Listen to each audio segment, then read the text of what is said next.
Hi, my name is Matt Theis. I work for a company called Demagi, and we have a product called Commcare. Demagi has been an organization for about 10 years now, just over 10 years. It started originally between some computer scientists at MIT and some doctors at Harvard. They came together and had a baby, and that baby was Demagi. And over the last 10 years, we've been involved in a large number of ICT programs, from very simple SMS projects all the way up to pretty high-level electronic medical record systems. And over the course of most of those 10 years, it was custom projects that we would do here and there, and we'd be coming up with a really interesting innovation in lots of different places. We've worked in over 30 countries around the world. From each of those different projects, we took a lot of lessons learned and recently have come out with a series of products. The product that we have pitched for here is called Commcare. And what Commcare is it's a mobile application that's targeted towards community health workers. And it can be any extension worker, really. It can be a community health worker, an agriculture extension worker, but it's meant as a job tool that you can use to give these workers to facilitate what they're doing. And the thought is that, I mean, definitely in the health sphere, community health workers will improve health in the areas in which they're working, and we think that better CHW performance will lead to better health outcomes. We do an awful lot of research around the work that we do as well. A number of RCTs are currently in progress in India itself on comparing the use of Commcare with Ashas and Anganwadi workers to Ashas and Anganwadi workers that are using flipbooks or traditional methods to collect information.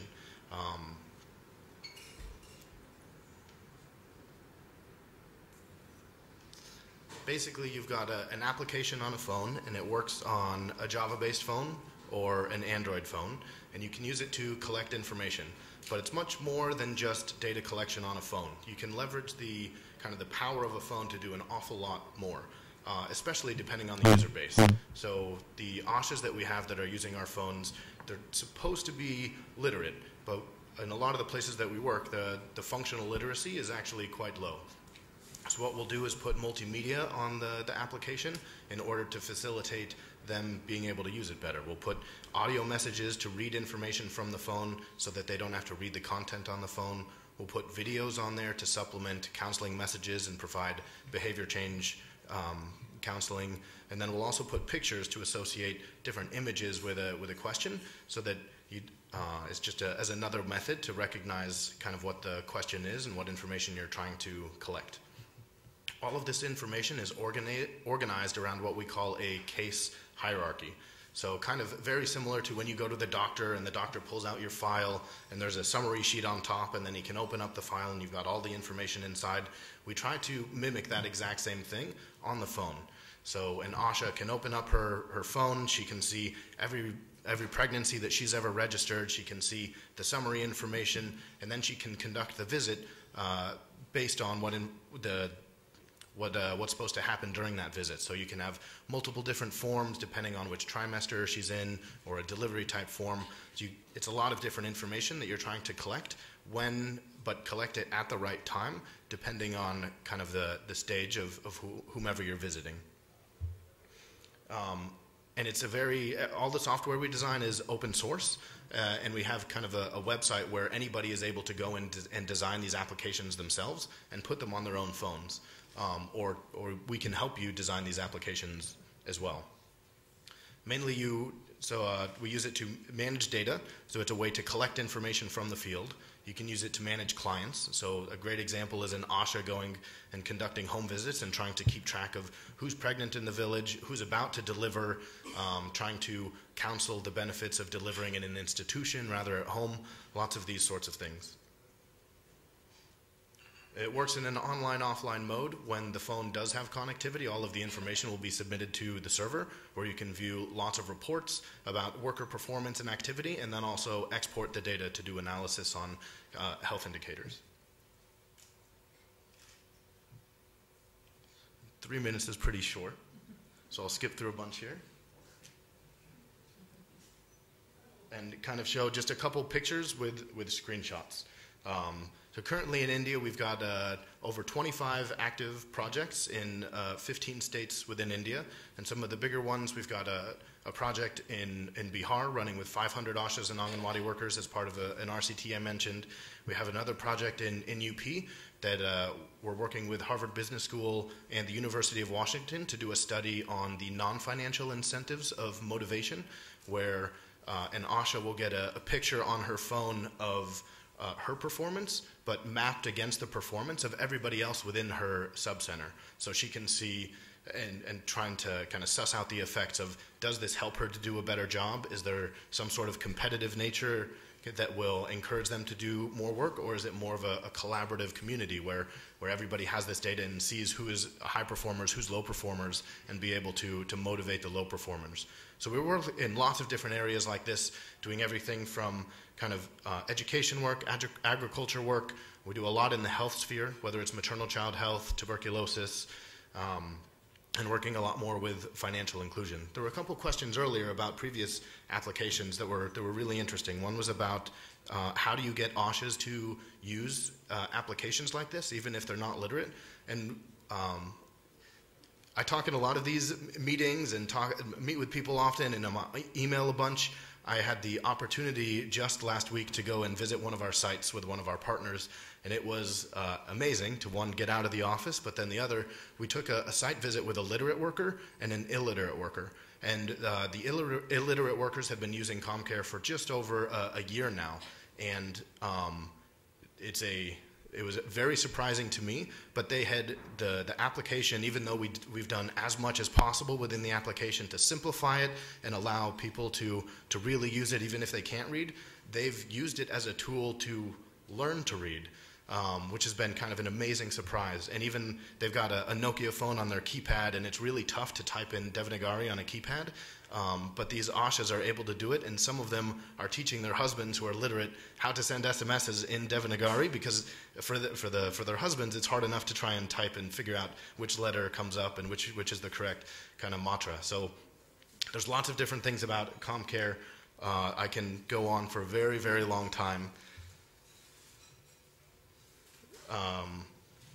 But I can pause here for any questions, because I'm happy to do that as well.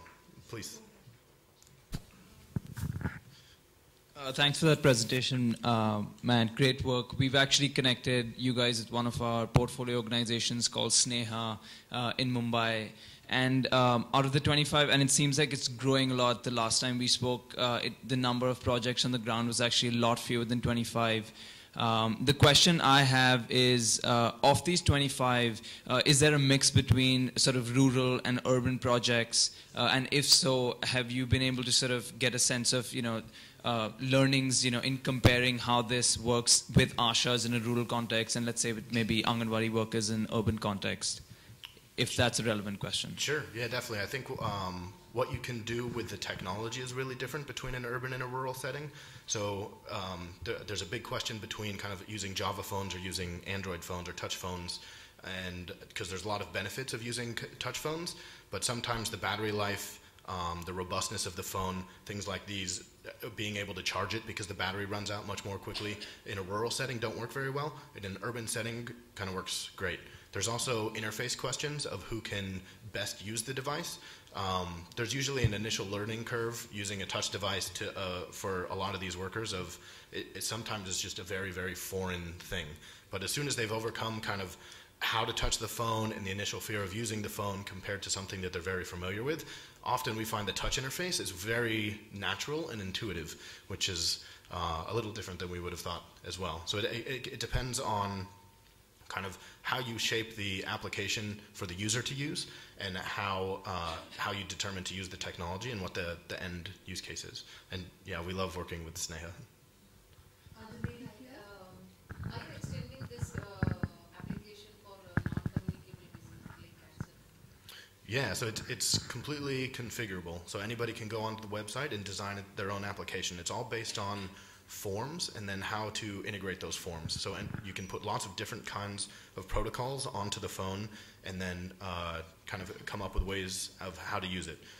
we've won a grant with the MWellCare with a Wellcome Trust in order to work with non-communicable diseases, specifically like diabetes, hypertension, things like that, and how to basically screen for them using protocols on the phone, and then how to communicate that information to a doctor to best come up with the protocols to treat, and then also linking it to SMS and IVR services about following up with a patient to make sure that they're actually doing it. It's a different way to approach acute diseases versus chronic diseases, and so there's lots of ways to do it in terms of more follow-up with community health workers, or also using technology like SMS and IVR to do the follow-up. There was a gentleman at the back. Okay. You can go first, and then this side there was a gentleman. Hi, Matt. So how do you plan to, I'm Pranshu from Nokia. How do you plan to grow and institutionalize these initiatives? Because they have been functioning fairly well for over 2 years now. But, you know, the growth, and that has always been an issue with most of these projects. Yeah, I mean, to date, there aren't very many mHealth projects that have gone to scale and done so successfully, and there's lots of reasons for that. There's a lot of high startup costs that will often dissuade projects from using it. The technology is changing so quickly that it's hard to stick with one platform and then go with it. And then there's often lots of questions about sustainability. And so we're working very hard to try and crack some of these things. And some of it is around, if you are able to have the user recognize that it's financially beneficial for them to use something like this, that it's a job tool, but if they can see kind of additional advantages of receiving incentive payments, which the government is giving for a lot of these programs, if you can link that in, or if you can link in, everybody's working on fantastic apps, and so grabbing lots of these different apps very similar to what the Nokia Light Tools does and making it financially beneficial for them. So maybe they're a farmer family, they can leverage an application that's based on agriculture to receive market prices and increase their family's wealth. Then kind of their willingness to adopt something like this for their everyday job kind of increases as well. I'm not sure if that exactly addresses your question. Hello, this is Mahesh. I'm from the National Skill Development Corporation. Was with KGVK prior to this in Jharkhand, and we've used your application fairly well. My question is, I'm coming from a skills perspective. CHWs, Anganwadi workers, ASHAs are one aspect. We are looking at we fund large-scale institutions which train lab assistants, OT assistants, lab technicians, the entry-level jobs in the rural space. Now, are you guys looking at expanding something like this? If so, I would be keen to understand what and how we can work together on that. Yeah. I mean, it's tricky because a lot of the groups that we work with are very focused on kind of their own vertical. So an NGO really is focused on TB and wants to address TB, and some are very focused on maternal child health, and it's all about that. There's definitely space to work on more of a horizontal approach to have, because the ASHAs, Anganwadis, A&Ms, they're dealing with so many of these different things that it's difficult to try and create a horizontal program that addresses all of them. But there's absolutely the potential to do that, and kind of with technology, you can link a lot of those workers together to send information from one place to another. For example, we've got a TB project running in Jharkhand where there's a health worker that screens for TB. That information then goes to a lab assistant. If there's the potential of that person being positive, then the lab assistant also gets that information, is able to kind of communicate the results of the sputum test, which then goes back and updates the health worker and then the person directly of whether they're positive or negative, and if they have to enroll in DOTS treatment. So there's lots of potential to try and integrate all of the different pieces kind of at the community level of a health system, and then boil it up into kind of the PHCs and the CHCs and so forth. One last question, and can we give an opportunity to somebody who's not asked a question till now and has a burning question to ask before I open it to any of the two gentlemen who've asked before? Okay, go for it.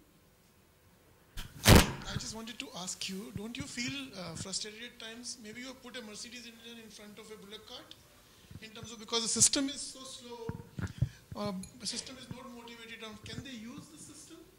Can the ASHA workers use the system? Does it actually influence and make impact on the ground?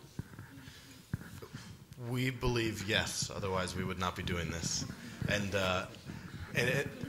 Yeah.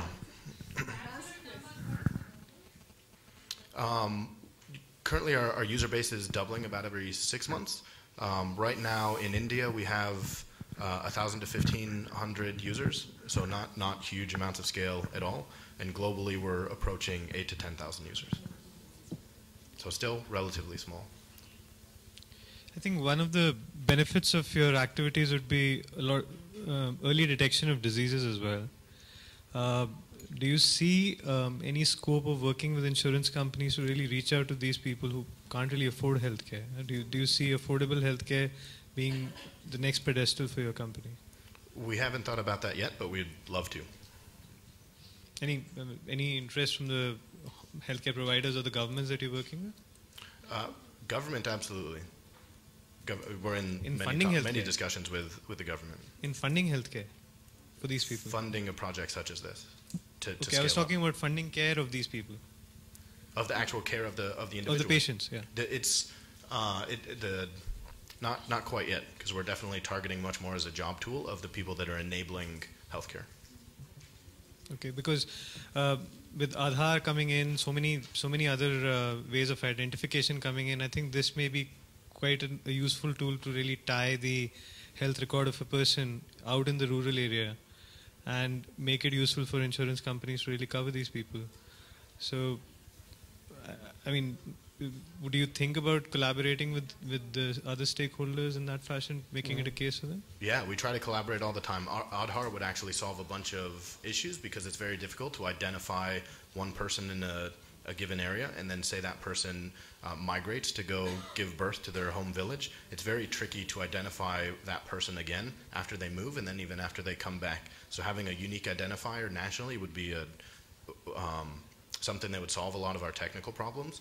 We're trying to work with MCTS to send our information because we're collecting a lot of similar information to provide a real-time update to MCTS. Mm-hmm. We're also working with the CPSMS, which is the government organization that's paying incentives to try and work on a way to use data that we're collecting to facilitate the incentives that they pay. So someone doesn't have to wait 6 months to a year to get paid, that they're collecting real-time information. That then goes into a payment engine that's currently called HOPE in Bihar, and that goes to the government that then releases payment directly to a bank account. So it speeds up and facilitates the payment of incentives directly to workers. That's interesting. Maybe I'll just have a chat with you after that. Sure. I think we'll move to the next presenter. Thank you very much.